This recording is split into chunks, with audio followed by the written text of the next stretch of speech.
ৰাধা হৈছোৱানা।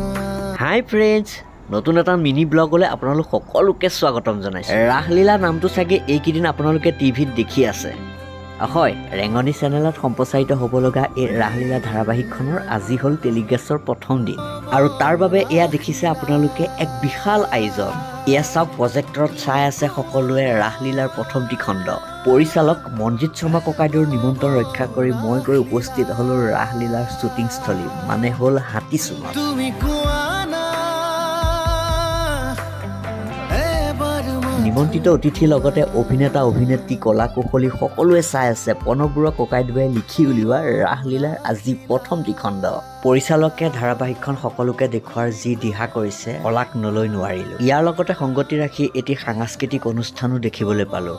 সঁচাই কিবা এটা ভাল লাগিলে। শেষত ধাৰাবাহিকখন যাতে সকলোৱে আদৰি লয় তাৰে আশা ৰাখিলোঁ। আজিলৈ বাই বাই।